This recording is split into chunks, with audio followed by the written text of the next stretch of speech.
América Latina y el Caribe es la denominación oficial de esta parte del mundo.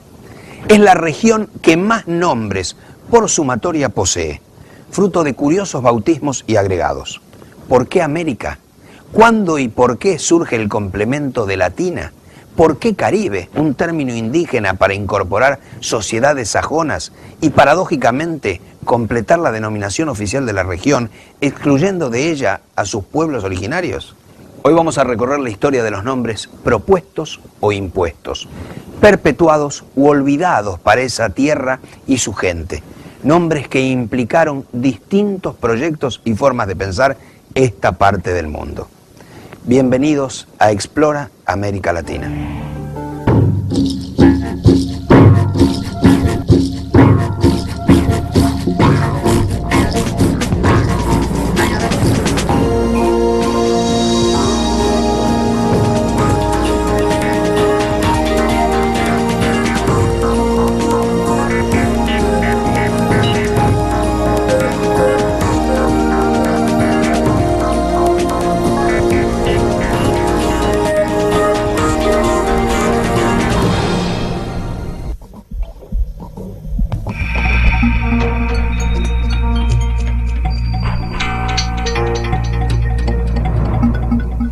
Nuestro continente no fue descubierto por Américo Vespucio, pero en su honor fue denominado América. Sus habitantes nada tenían que ver con la India, pero se los llamó indios. Con el tiempo nos convertimos en América Latina, oímos hablar de Panamérica, de Indoamérica, y hoy la región se le engloba en América Latina y el Caribe. Detrás de cada denominación hubo una intención, un error o un conflicto, y siempre una historia interesante.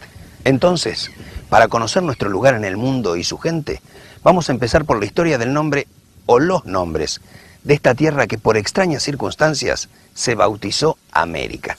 Corría el año 1507. En una remota abadía en Lorena, aislados del mundo, un grupo de monjes eruditos se dedicaba al estudio de las artes y las ciencias. Uno de ellos trabajaba para editar la geografía de Ptolomeo creada 14 siglos antes. El monje y geógrafo se concentraba en los mapas que ilustraban el libro, pero algo llegaría a sus manos que cambiaría no solo su obra, sino la visión del mundo. Entonces el mismo Luque Lorena, al parecer, les acerca una carta y los 4 viajes de Américo Vespucio. Entonces los monjes ven que Américo Vespucio ha escrito un mapa en el que hay una parte nueva que no estaba contemplada con precedencia, con anterioridad. Entonces dejan de imprimir la ya antigua y superada geografía de Ptolomeo y se ponen a imprimir en la imprenta, que era un invento relativamente nuevo, ese mapa. Entonces uno de esos geógrafos, que se llama Waldseemüller, en discusión con estos monjes cartógrafos, decide cambiarle el nombre que originalmente le había puesto Américo Vespucio. Américo Vespucio era un navegante florentino, bueno, era bastante soberbio y muy intrépido, pero no iba a tener la suficiente soberbia como para decir, bueno, pónganle mi nombre. Vespucio había llamado a esa tierra desconocida Mundus Novus, pero los monjes decidieron reemplazar ese nombre por otro, en homenaje a quien suponían su descubridor. El nuevo mundo se llamaría América, que sería tierra de Américo, y el femenino era para hacer coincidir a esta nueva parte del mundo, que ya en principio parecía incómoda para entrar en el mapa, con otros nombres de mujeres que tenían los 3 continentes conocidos: Asia, África y Europa. El primer mapa de América y la carta de Vespucio, en la que narraba sus viajes y describía esa nueva tierra, circularon rápidamente por Europa. Pero la idea de un cuarto continente chocaba contra cosmovisiones de finales de la Edad Media y hasta de ciertas ideas místicas y cabalísticas sobre el número 3. 3 hijos tuvo Noé, la perfección cabalística del número 3, los 3 reyes magos. Era un mundo concebido de manera tripartita. Bueno, la Santísima Trinidad. Entonces esta cuarta parte del mundo, de alguna manera, venía a corromper esa perfección, a problematizar esa idea del mundo que se tenía en ese momento, desde una Europa que tampoco era una Europa consolidada como tal. Los documentos sobre América se multiplicaban gracias a la imprenta, inventada hacía unas pocas décadas, y se convertían en lo que hoy llamaríamos un bestseller. Europa se enteraba de la existencia de América ignorando por completo a un hombre. Cristóbal Colón había muerto meses antes en Valladolid, después de años de enfermedad, en el anonimato, y sin saber que había descubierto un continente. Pero, ¿cómo fue cambiando el pensamiento de Colón sobre las tierras que iba explorando a lo largo de sus viajes? Lo de Colón es muy interesante. Colón era un navegante excelso y un geógrafo muy avesado. Sin embargo, él no ve las evidencias. Cuando llega en el primer viaje, en 1492, ve a los indios, ¿sí?, entre comillas, y cree que son emisarios del Gran Khan. Él fue el que llamó indios a los indios, creyendo que estaba en la India, ¿no? A él no le coincide la descripción, hoy diríamos antropológica, con lo que está viendo, pero igual es tan fuerte el peso de las autoridades que él lleva consigo que los bautiza indios y decide que ha llegado a la India. En el segundo viaje, Colón es más audaz porque le hace afirmar contra toda evidencia, y no solamente contra toda evidencia, sino bajo penas muy severas a su tripulación, que la isla de Cuba es tierra firme. Toda la tripulación veía que era una porción de tierra rodeada de agua, a lo que se le llamaba comúnmente isla. Y tan empecinado estaba en su error que hasta en el tercer viaje se trajo un escribano para certificar que habían estado en Asia. Y a quien dudara se le aplicaría pena de azotes o de horca. La duda estaba prohibida, habían estado en el Asia, porque ya para entonces había algunas fundadas dudas de que hubieran estado en China o en Japón. Y quizás sea en el tercer viaje donde ese apego a determinadas cosmovisiones se hace todavía más evidente, es respecto de la llegada a las orillas de lo que hoy es el río Orinoco. Cuando Colón ve el río Orinoco está un poco decepcionado porque no encuentra el supuesto pase al Índico. Bueno, decide que el río Orinoco no es el río Orinoco, sino es el río Ganges, y había una leyenda mitológica que decía que quizás en el río Ganges se habría encontrado el paraíso terrenal. Grandes indicios son estos del paraíso terrenal. Yo jamás leí ni oí que tanta cantidad de agua dulce fuese así, vecina con la salada. Entonces Colón dice, bueno, un río que es tan caudaloso de bajar de una montaña muy alta. Entonces decide que ya la Tierra no es redonda, que eso es el paraíso terrenal, y no es redonda si no tiene forma de pera, lo dice él, a través de Fray Bartolomé de las Casas, o también como un pezón de mujer. Hasta bien entrado el siglo XVII, España seguirá hablando de Indias para referirse a América. Y para mantener el equívoco, al referirse a los habitantes originarios, los llamará indios. Indios.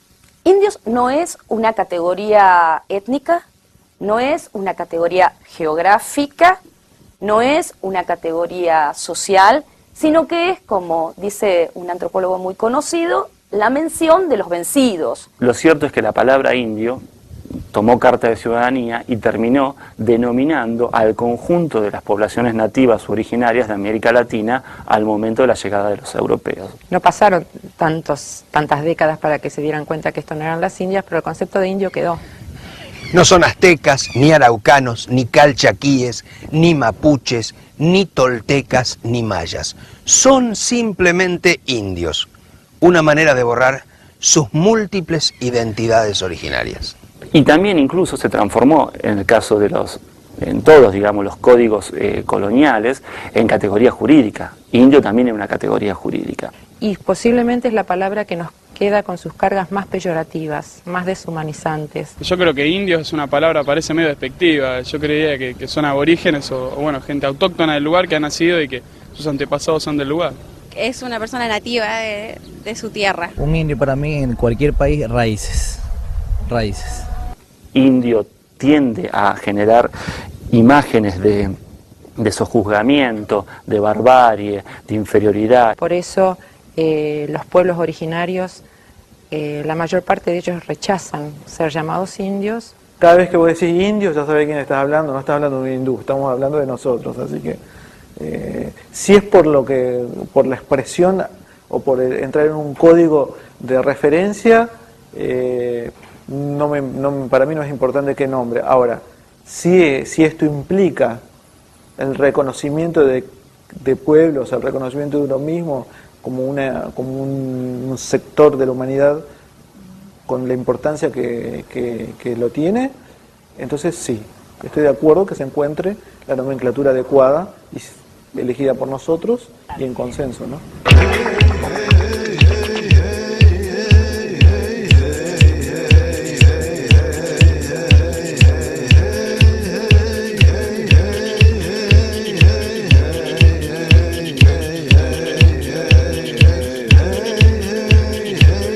Antes de la llegada de los conquistadores, no había de este lado del océano un nombre que abarcara al continente. Recién a fines del siglo XVIII, nuestra América comienza a ser registrada como totalidad. Esta frase Nuestra América tiene mucho que ver con el pensamiento de la emancipación. Se comienza a pensar como unidad continental durante la colonia y luego con los procesos de independencia. En 1792, tercer centenario del inicio de la conquista, el jesuita Juan Pablo Vizcardo se refería a los nacidos en América como españoles americanos, y sus sentimientos de pertenencia con respecto a esta tierra y frente a España eran bien claros. El Nuevo Mundo es nuestra patria, y su historia es la nuestra. Poner empeño en favor de España, un país extranjero, es una traición cruel contra aquel en donde somos nacidos.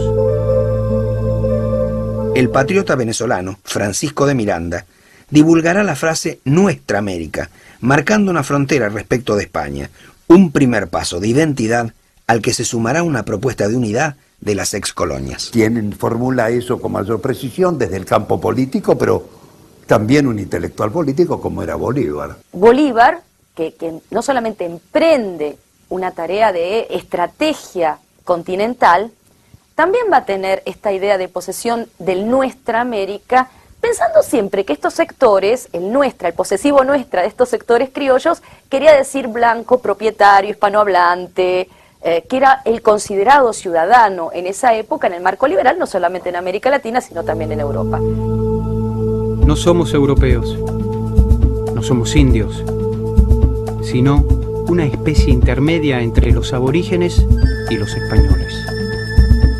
Pues yo creo que somos las dos cosas, sí, para decirlo como dijo Bolívar, lo dijo él de un modo y yo se lo digo de otro. Yo creo que precisamente somos las dos cosas, ¿no? Y al ser las dos cosas somos una tercera, ¿no? Que es un personaje muy raro, el que surge en América Latina, con una capacidad creadora poco común en otras regiones, ¿no? Entonces podríamos decir que una primera etapa en la conceptualización, en la construcción histórica de América Latina, es cuando empieza a identificarse separadamente de Europa, ¿no? Después podríamos hablar de una América Latina que se empieza a identificar entre sí para poder hacer, digamos, alianzas, búsquedas, identidades, desde luego, y la identidad que finalmente va a llevar a lo que serían las primeras manifestaciones importantes de nacionalismo.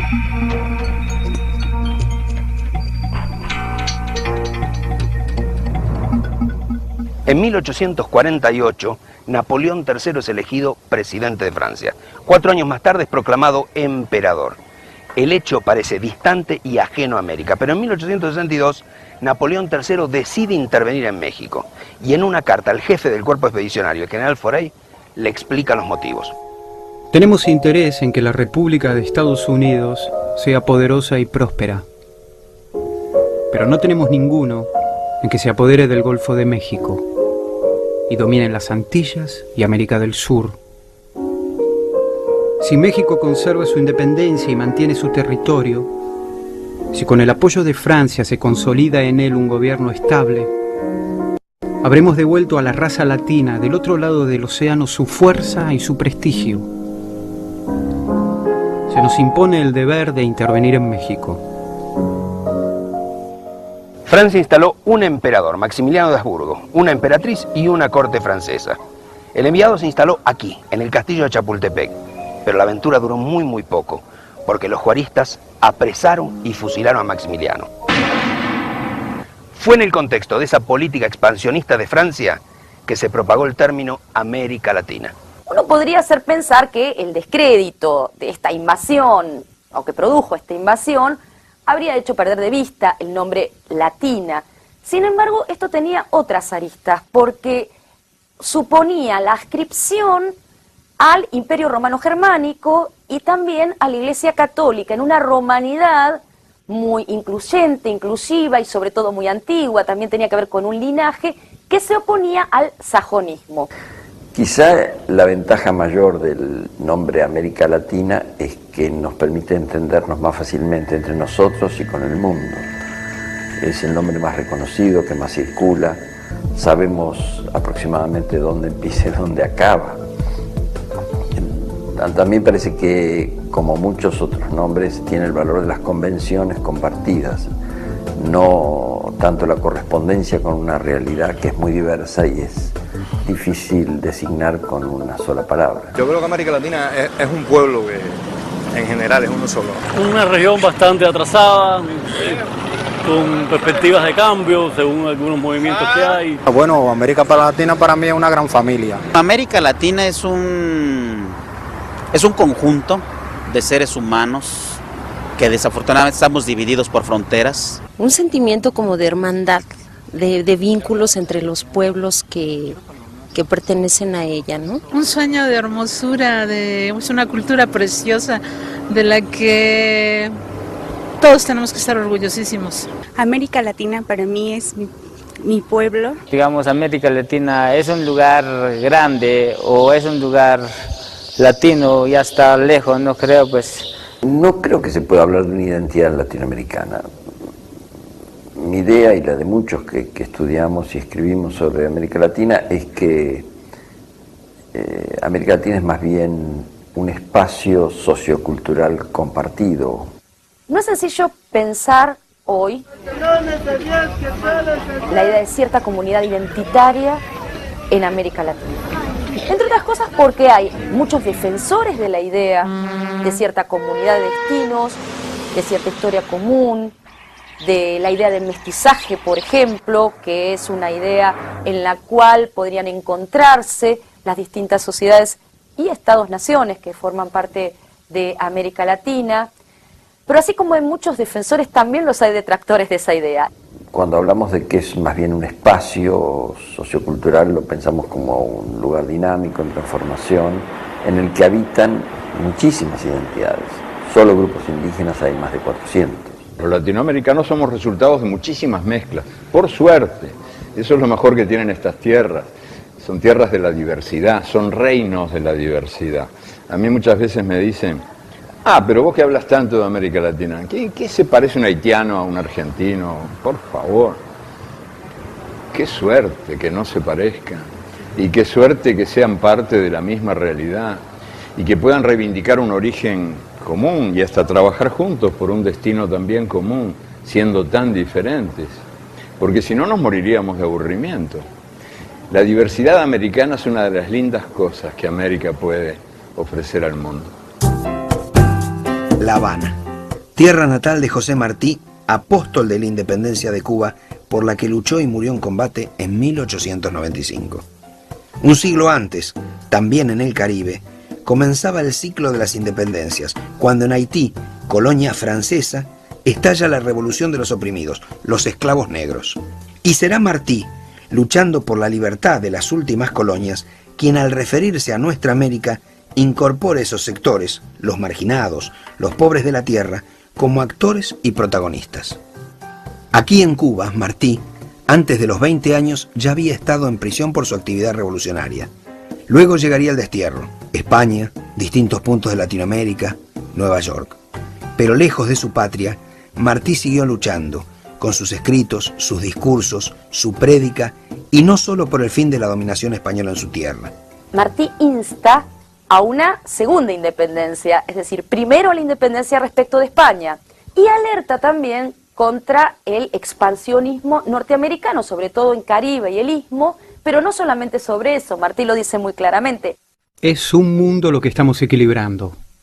No son solo 2 islas a las que vamos a libertar. Refiriéndose a Cuba y Puerto Rico, sino que es toda América a la que hay que liberar. Desde fines del siglo XIX, los Estados Unidos dan variadas muestras de su afán de dominio en América. Ya habían acuñado la doctrina del destino manifiesto, la convicción de la misión histórica de la nación, para la cual su expansión era necesaria y además legítima. Como parte de las pretensiones hegemónicas, convocan a la primera conferencia panamericana, que impulsa el panamericanismo y la unión aduanera con una sola moneda para toda la región. La propuesta norteamericana era acuñar una moneda que estuviera regida por el patrón plata. Y le había puesto un nombre, que era el Columbus.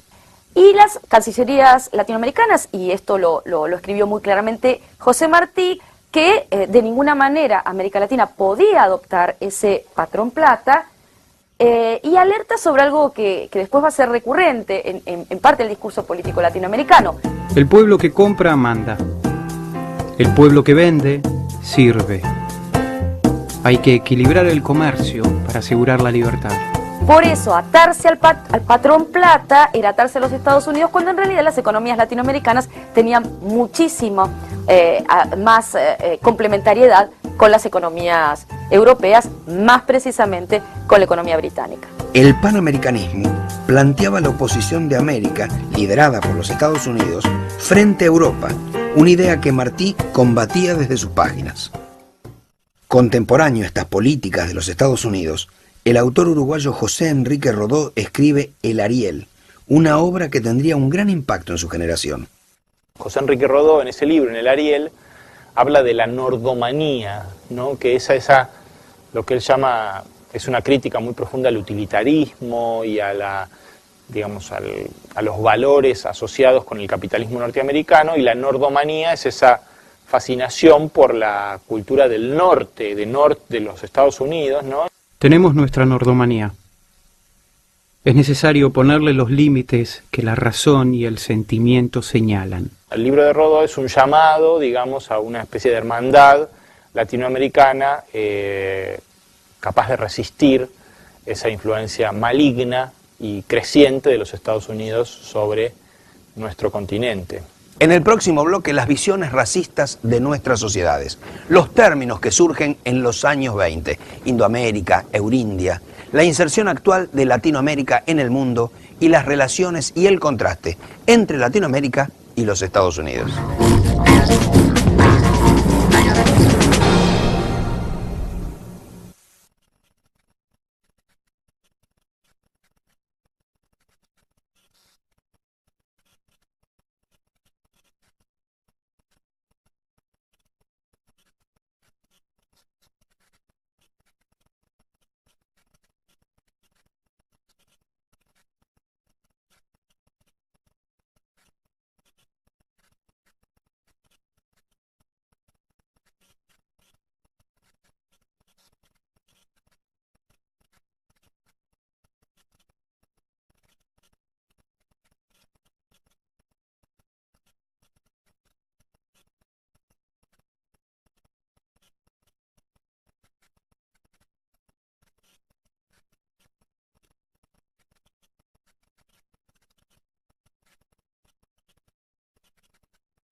Desde finales del siglo XIX, una serie de episodios reflejan las intenciones de dominación por parte de los Estados Unidos, como la anexión de Puerto Rico o la enmienda impuesta a la Constitución cubana que lo habilitaba a intervenir en la isla, incluso militarmente, cosa que hizo en 5 oportunidades.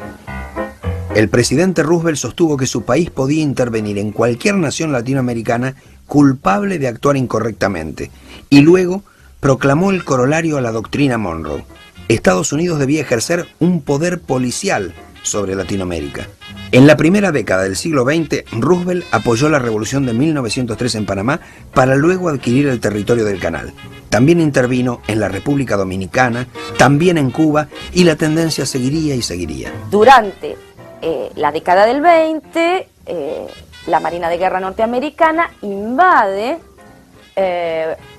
Haití, Santo Domingo, República Dominicana, Nicaragua, estableciendo un control no solamente económico, sino militar, que va a ser fundacional para estos países porque de las denominadas constabularias, que eran estos ejércitos, van a salir grandes figuras políticas, los dictadores más emblemáticos de post años 30, Batista, Somoza, Trujillo.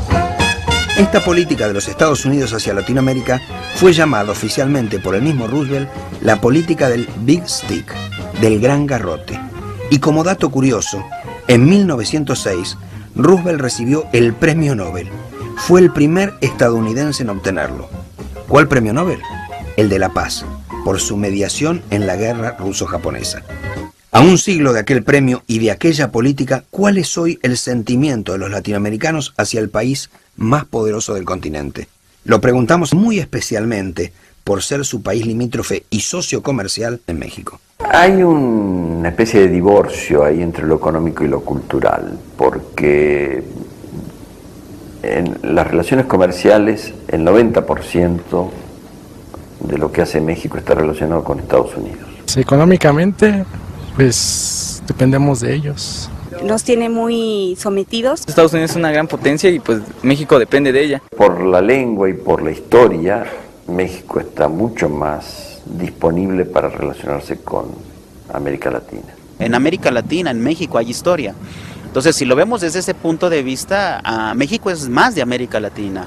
Ahora, si lo viéramos desde el punto político, económico, pues sí, tendemos a apoyar al lado americano porque pues de ahí vienen recursos, ¿no? A mí me parece que México ganaría disminuyendo su relación tan exclusiva y excluyente con Estados Unidos y abriéndose a América Latina a un comercio mayor con Europa, con Asia inclusive, ¿no? Siento que siempre México ha estado como que muy amenazado por Estados Unidos. Siento que eso que no lo deja abrirse más camino y hace que tengamos o el gobierno tenga choques con los de América Latina. Si dependemos mucho de ellos, pues nos van a tratar así como títeres o algo así, nos van a manipular. Una de las heridas más profundas que vivimos los mexicanos es la frontera con los Estados Unidos. Tenemos con la cultura norteamericana, con la cultura anglo, una relación de odio y amor muy, muy complicada. Es una contradicción dramática que está permanentemente allí. Yo creo que los mexicanos, la mayoría, tratamos en ocasiones de ser igual que ellos. Adoptamos la moda, tal vez las mismas costumbres, y estamos olvidando lo que es realmente nuestro. Vienen los gringos, así les llamamos aquí en México a los norteamericanos, y vienen como turistas y dejan algo de divisas y saquean muchas cosas, pero el pueblo no se identifica con ellos. La frontera es cruzada por miles y miles de mexicanos, hay miles y millones de mexicanos viviendo en los Estados Unidos. En realidad, casi la frontera no existe más que simbólicamente, y desde luego desde el punto de vista de las autoridades migratorias norteamericanas, que tratan de controlar el flujo migratorio para que no sea excesivo. Los norteamericanos necesitan la mano de obra mexicana, ellos no van a cerrar completamente la frontera. La construcción del muro que ha anunciado el gobierno de Bush es más que todo un rechazo simbólico, porque no cubriría todo los 3.000 kilómetros de frontera, sería un muro selectivo, y lo que se procuraría es aumentar las penurias y los sufrimientos, de los migrantes. Es un gran pronunciamiento racista para evidenciar ante los electores norteamericanos que su gobierno está decidido a detener lo que llaman la marea cobriza, el brown tide, y me parece típico de una etapa del racismo norteamericano que después del 11 de septiembre decidió simplemente exhibirse como una fuerza indetenible. Entonces, si uno fuese a Estados Unidos, al decir que es mexicano o al simplemente ver nuestro color, sufrimos una discriminación. Esta confrontación con la cultura anglo, con la cultura de los Estados Unidos, es fundamental en el fortalecimiento y la cohesión de la nacionalidad. Ha sido un elemento que el nacionalismo mexicano, el nacionalismo revolucionario, ha tomado en cuenta siempre y ha enfatizado. Yo diría que incluso los conflictos fronterizos han llegado a ser estimulados para fortalecer en ciertos momentos el nacionalismo mexicano. Muy humillante ahora con lo del muro que se está construyendo sobre todo. Esto del muro más tardará en construirse que en ser derribado.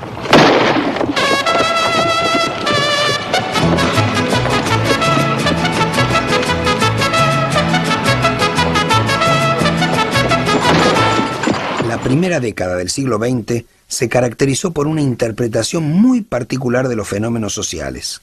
La sociedad era vista como un organismo y la clave para definirlo era la composición racial de esa sociedad. Los intelectuales positivistas adjudicaban a esa composición racial de las sociedades latinoamericanas los frenos al desarrollo. La palabra enfermedad o palabras asociadas referidas al pueblo, a la región, eran comunes en los ensayos de la época.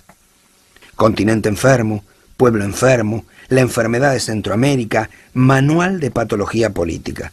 En este sentido está la idea de que el continente está enfermo o que determinada sociedad nacional está enferma y que esa enfermedad requiere de las artes del bisturí, ¿sí? Y ya hay soluciones en este sentido muy drásticas. ¿Cuáles eran esas, entre comillas, soluciones? Un párrafo de Nuestra América, escrito en 1903 por Carlos Octavio Bunge, nos puede dar una idea. El alcoholismo, la viruela y la tuberculosis, benditos sean, habían diezmado la población indígena y africana. Distintos autores, como el boliviano Arguedas, hacen valoraciones racistas de las etnias indígenas o clasificaciones de las razas, como el propio Bunge. Los indios tenían un fatalismo atávico que los hacía casi ociosos por genética. En el caso de los negros, las sociedades negras nunca habían inventado nada, ni civilización, ni industria a lo largo del mundo, y que de alguna manera casi habían nacido para ser esclavos. Entonces, esta determinación racial justificaba la dominación blanca, oligárquica, esta mirada de las sociedades latinoamericanas hacia Francia, hacia parecerse a Europa. Desde 1914 y por 4 años, Europa se desangra en la Primera Gran Guerra. Y si Europa se suicidaba, como decía José Ingenieros, ¿dónde estaba la civilización y dónde la barbarie? Las ideas de modernidad, civilización, racionalismo, liberalismo, progreso, fueron cuestionadas. En Latinoamérica surgen nuevas formas de pensar esta parte del mundo, que ahora miran e incluyen a los sectores hasta entonces marginados. Hay en los intelectuales de los años 20, en los pensadores y ensayistas de los años 20, una curiosidad y también una necesidad de incorporarlos al discurso político y de poder pensar esta parte del mundo desde la inclusión del otro. Quizás a veces una inclusión subalterna al indio, al campesino, al negro, incluso a las mujeres. Esto habilita, incluso en el terreno de las vanguardias, a audacias bastante interesantes. Bueno, Jules Sorare quiso inventar un idioma de fusión entre el español, el portugués y el alemán para que todos nos entendiéramos. Las nuevas generaciones proponían retomar los ideales de la unidad de Latinoamérica en oposición a las políticas de los Estados Unidos. Así lo expresaba el ensayista y político peruano Víctor Raúl Haya de la Torre, fundador del APRA, partido a nivel regional. Uno de los más importantes planes del imperialismo es mantener a nuestra América dividida. Esa es la gran misión de la nueva generación revolucionaria antiimperialista de América Latina. Durante los años 20, también la arqueología toma un gran impulso en Latinoamérica. Y no es casualidad, surge una nueva mirada hacia las culturas indígenas, hacia los pueblos originarios. Y esta mirada exige volver a pensar la cuestión del nombre de la región. Una de las propuestas es la de Haya de la Torre. Él decía que Hispanoamérica era un nombre que se correspondía con el orden colonial, que Latinoamérica se correspondía con el siglo XIX, el patronazgo de Francia y la dominación de Inglaterra, y que había que acuñar otro nombre para nombrar estas sociedades que dejaban de lado lo que había sido sobre todo la herencia de los pueblos originarios, y entonces decidió llamarla Indoamérica. No solo Indoamérica se propondrá en los años 20. En varios países surgirán distintos términos muy significativos. En México, José Vasconcelos acuña el término indología, que era de alguna manera la manera de teorizar esta parte del mundo, y también incluso en la Argentina, de tradiciones mayoritariamente blancas o de discursos que dicen que la Argentina era mayoritariamente blanca, Ricardo Rojas acuña el nombre de Eurindia. El de Indoamérica designa la presencia importante de los llamados pueblos originarios. En ese sentido tiene el valor de una reivindicación moral, y quienes la han manejado esta noción han pensado sobre todo en eso. Es difícil defender ese concepto como enteramente representativo de un continente modernizado con un alto porcentaje de población no indígena. De hecho, los indígenas representan unos 40 millones de población, o sea, algo así como el 10%, y están concentrados en algunos países. Entonces la noción de Indoamérica no tiene mucha pertinencia en este momento. Y finalmente, si lo vemos en términos cuantitativos, los afroamericanos son mucho más numerosos. Algunas estimaciones, por ejemplo, de la CEPAL, hablan de 150 millones de afroamericanos. Pero tampoco tenía mucho sentido llamarle Afroamérica. La palabra Indoamérica u otras nominaciones, Abya-Yala, dicen algunos, son proyectos alternativos, miradas contrahegemónicas, si se quiere, el hecho de señalar que hay algo que le falta en el nombre de esta parte del mundo que no está incluido, que tiene que ver no solamente con las culturas originarias, que tiene que ver con un conjunto de subalternidades. En el caso de los pueblos indígenas, la palabra que hemos utilizado para nombrar al continente es Abya-Yala. El continente, la tierra fecunda, en cuna, lo que decían mis mayores, los antepasados guaraníes. O sea, es un pueblo, un continente, una nación desarrollado durante miles de años, pero que a partir de la conquista se le da otro nombre. Todos los conceptos que se fueron acuñando son cuestionables, porque por lo general designan una parte de América Latina. Hoy, desde la frontera de Estados Unidos hacia el sur, toda esta parte del mundo es conocida y llamada oficialmente América Latina y el Caribe. La componen 46 países, territorios dependientes y departamentos de ultramar. El agregado y el Caribe es precisamente para incorporar aquellas zonas de tradiciones y lenguas sajonas. Entonces ahí hay una sumatoria de nombres, algo aleatoria, bastante paradójica, ¿no? América, que surge de unos monjes de una pequeña abadía en Alsacia-Lorena a finales del siglo XV. Latina, emanada de la Gran Romaña, pero también de la invasión francesa a México. Y el Caribe agregado con el único nombre indígena para reflejar sociedades sajonas. Sin duda es curiosa la sucesión de bautismos y agregados al nombre de la región, pero también una ausencia. Existen alrededor de 500 lenguas aborígenes no contempladas en el nombre oficial.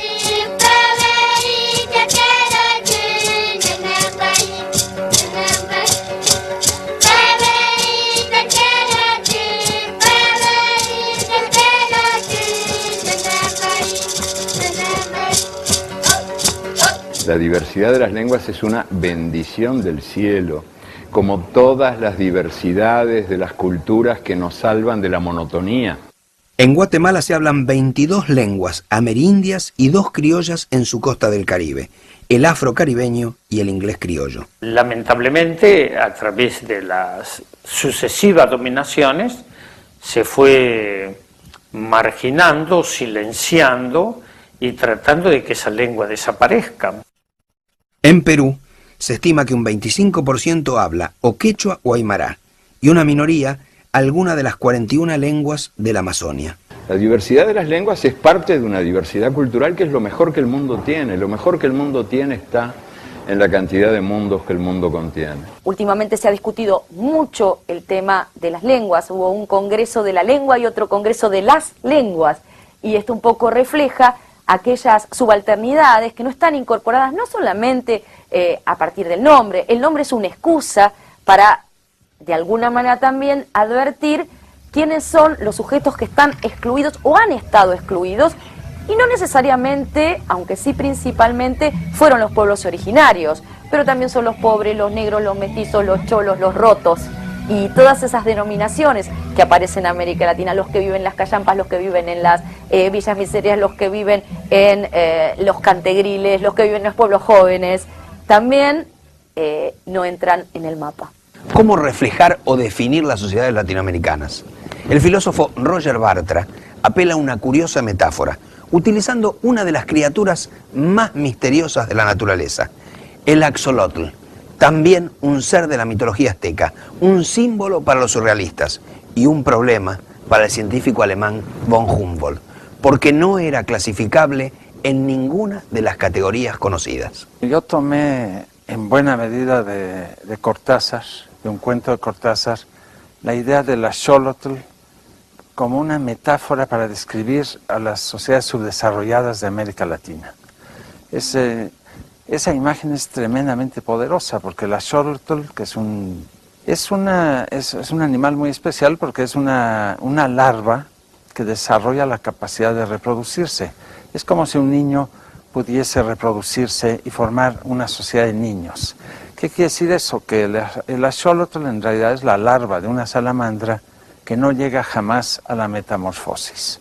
A mí me pareció una metáfora muy buena para describir esas análisis, esas visiones del carácter nacional, sobre todo el carácter nacional mexicano, que justamente definen a lo mexicano, a la identidad nacional, en una combinación extraña de rasgos permanentemente juveniles, pero al mismo tiempo de imposibilidad de metamorfosis para llegar a una condición nueva. ¿Qué nos une a los latinoamericanos y qué relevancia tiene hoy nuestra región en el mundo? Bueno, yo creo que América Latina es una realidad. Latinoamérica es un término que adquiere cada día mayor significación.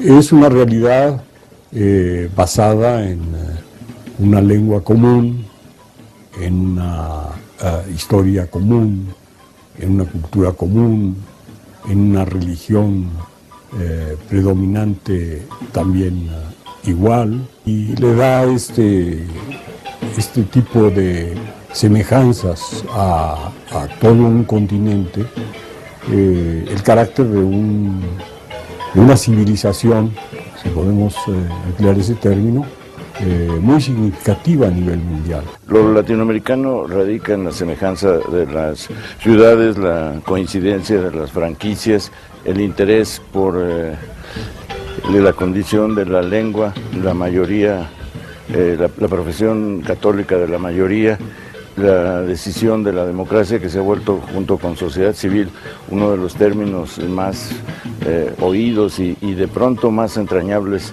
en muchísimos lados. La ampliación considerable y cotidiana de los derechos de las mujeres. América Latina como, ya no como concepto, sino como práctica democrática y búsqueda de las semejanzas posibles que no anulan ni mucho menos la diferencia, es una sensación y una creencia y una práctica que en este momento sí se está viendo, se está viendo que adquiere un gran relieve.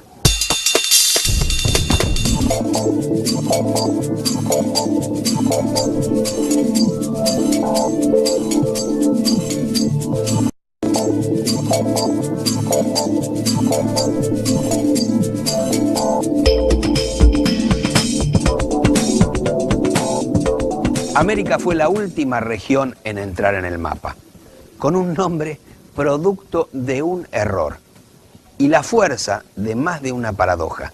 Y hablando de paradojas, uno de los símbolos de la cultura azteca es el penacho de Moctezuma.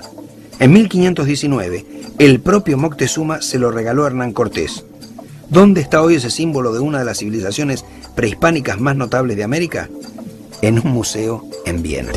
Y otra curiosidad, ¿qué fue del primer mapa de América? Se creía que todas las copias de la primera impresión se habían perdido para siempre, hasta que en 1901 se supo de la existencia de un ejemplar en la residencia de un príncipe alemán. Hace pocos años el mapa fue comprado por 10 millones de dólares y hoy está en la biblioteca de una ciudad de este lado del Atlántico. Claro, esa ciudad es la capital de los Estados Unidos. El primer mapa de América en poder de los americanos, los del norte. Un símbolo para pensar.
Oímos hablar de Panamérica, de Indoamérica, y hoy la región se le engloba en América Latina y el Caribe. Detrás de cada denominación hubo una intención, un error o un conflicto, y siempre una historia interesante. Entonces, para conocer nuestro lugar en el mundo y su gente, vamos a empezar por la historia del nombre o los nombres de esta tierra que por extrañas circunstancias se bautizó América. Corría el año 1507. En una remota abadía en Lorena, aislados del mundo, un grupo de monjes eruditos se dedicaba al estudio de las artes y las ciencias. Uno de ellos trabajaba para editar la geografía de Ptolomeo creada 14 siglos antes. El monje y geógrafo se concentraba en los mapas que ilustraban el libro, pero algo llegaría a sus manos que cambiaría no solo su obra, sino la visión del mundo. Entonces el mismo Luque en Lorena, al parecer, les acerca una carta y los 4 viajes de Américo Vespucio. Entonces los monjes ven que Américo Vespucio ha escrito un mapa en el que hay una parte nueva que no estaba contemplada con precedencia, con anterioridad. Entonces dejan de imprimir la ya antigua y superada geografía de Ptolomeo y se ponen a imprimir en la imprenta, que era un invento relativamente nuevo, ese mapa. Entonces uno de esos geógrafos, que se llama Walsmüller, en discusión con estos monjes cartógrafos, decide cambiarle el nombre que originalmente le había puesto Américo Vespucio. Américo Vespucio era un navegante florentino, bueno, era bastante soberbio y muy intrépido, pero no iba a...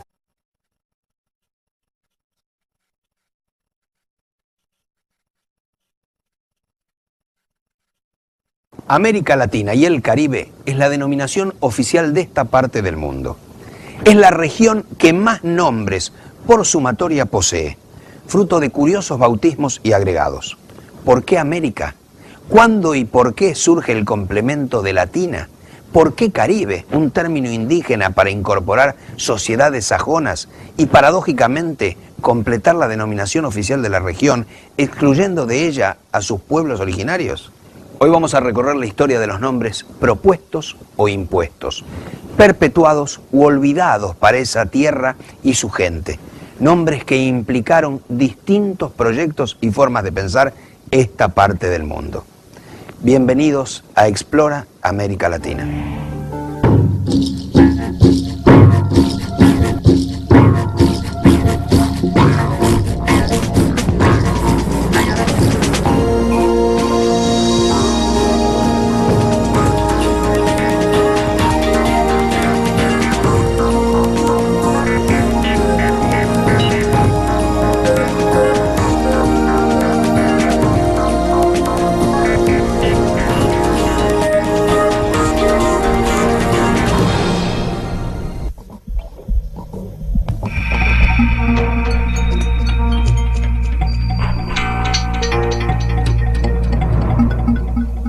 Nuestro continente no fue descubierto por Américo Vespucio, pero en su honor fue denominado América. Sus habitantes nada tenían que ver con la India, pero se los llamó indios. Con el tiempo nos convertimos en América Latina. Tener la suficiente soberbia como para decir, bueno, póngale mi nombre. Vespucio había llamado a esa tierra desconocida Mundus Novus, pero los monjes decidieron reemplazar ese nombre por otro, en homenaje a quien suponían su descubridor. El nuevo mundo se llamaría América.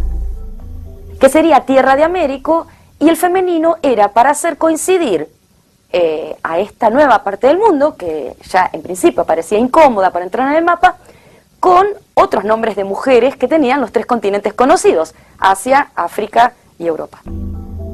El primer mapa de América y la carta de Vespucio, en la que narraba sus viajes y describía esa nueva tierra, circularon rápidamente por Europa. Pero la idea de un cuarto continente chocaba contra cosmovisiones de finales de la Edad Media y hasta de ciertas ideas místicas y cabalísticas sobre el número 3. 3 hijos tuvo Noé, la perfección cabalística del número 3, los 3 reyes magos. Era un mundo concebido de manera tripartita. Bueno, la Santísima Trinidad. Entonces esta cuarta parte del mundo, de alguna manera, venía a corromper esa perfección, a problematizar esa idea del mundo que se tenía en ese momento, desde una Europa que tampoco era una Europa consolidada como tal. Los documentos sobre América se multiplicaban gracias a la imprenta, inventada hacía unas pocas décadas, y se convertían en lo que hoy llamaríamos un bestseller. Europa se enteraba de la existencia de América ignorando por completo a un hombre. Cristóbal Colón había muerto meses antes en Valladolid, después de años de enfermedad, en el anonimato y sin saber que había descubierto un continente. Pero, ¿cómo fue cambiando el pensamiento de Colón sobre las tierras que iba explorando a lo largo de sus viajes? Lo de Colón es que el río Orinoco no es el río Orinoco, sino es el río Ganges, y había una leyenda mitológica que decía que quizás en el río Ganges se habría encontrado el paraíso terrenal. Grandes indicios son estos del paraíso terrenal. Yo jamás leí ni oí que tanta cantidad de agua dulce fuese así, vecina con la salada. Entonces Colón dice, bueno, un río que es tan caudaloso de bajar de una montaña muy alta. Entonces decide que ya la Tierra no es redonda, que eso es el paraíso terrenal, y no es redonda si no tiene forma de pera, lo dice él, a través de Fray Bartolomé de las Casas, o también como un pezón de mujer. Hasta bien entrado el siglo XVII, España seguirá hablando de Indias para referirse a América. Y para mantener el equívoco, al referirse a los habitantes originarios, los llamará indios. Indios.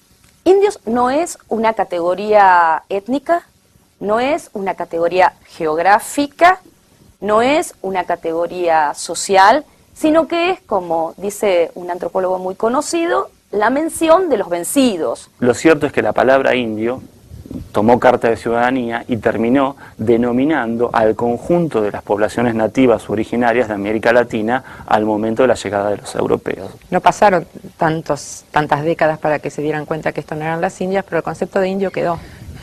No son aztecas, ni araucanos, ni calchaquíes, ni mapuches, ni toltecas, ni mayas. Son simplemente indios.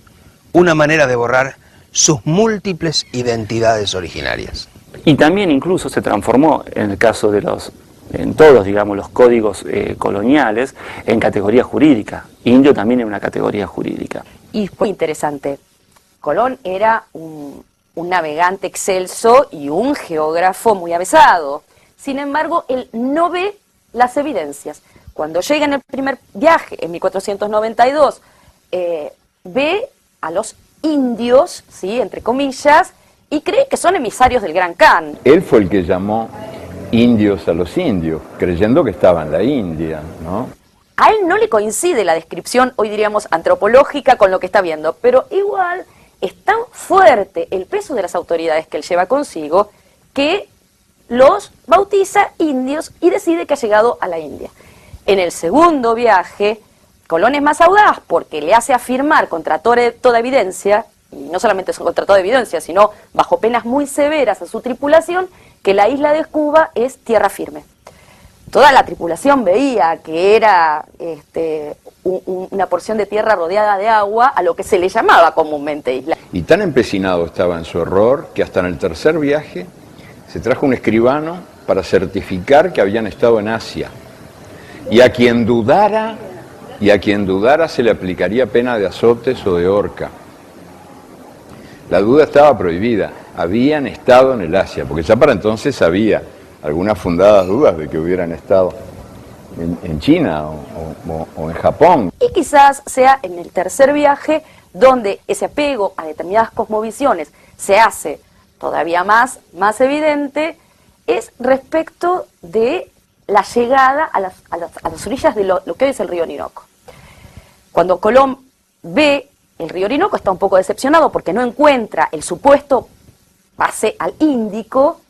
Bueno, decide